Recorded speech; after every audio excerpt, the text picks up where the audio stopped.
নিখোঁজ স্বজনের খোঁজ পাওয়ার আশায় অপেক্ষমান দুটো চোখ। প্রতি মুহূর্তের অনিশ্চয়তা ও ভয়ে কুঁকড়ে যাচ্ছে পরিবারের হৃদয়। প্রতিবেশী দেশ মিয়ানমারের ভয়াবহ ভূমিকম্পের ধাক্কা লেগেছে থাইল্যান্ডেও। দেশটির রাজধানী ব্যাংকক সহ উত্তরাঞ্চলীয় বিভিন্ন শহর ও গ্রামে প্রাণহানি এবং বেশ ক্ষয়ক্ষতিও হয়েছে।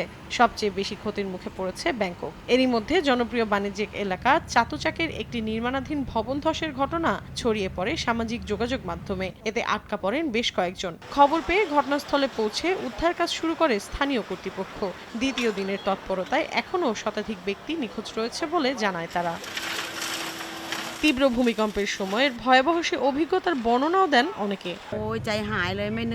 আমি প্রচন্ড কষ্ট পাচ্ছি। কখনো কল্পনা করিনি এমন কিছু ঘটবে। আমার ভাগ্নি এই ভবনে কাজ করছিল, জানি না তাকে খুঁজে পাবো কিনা।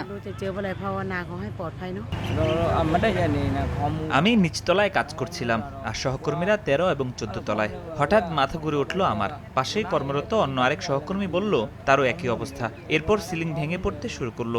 আতঙ্কিত হয়ে আমরা সবাইকে দৌড়ে পালাতে বললাম, তবে উপরে কাজ করা কর্মীরা কেউ বের হতে পারেনি।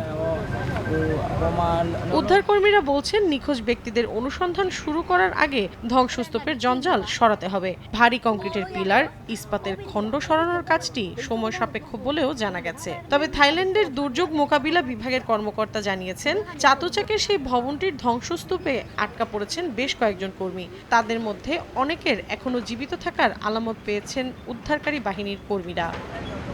মৌসুমী সাথী, সময় সংবাদ।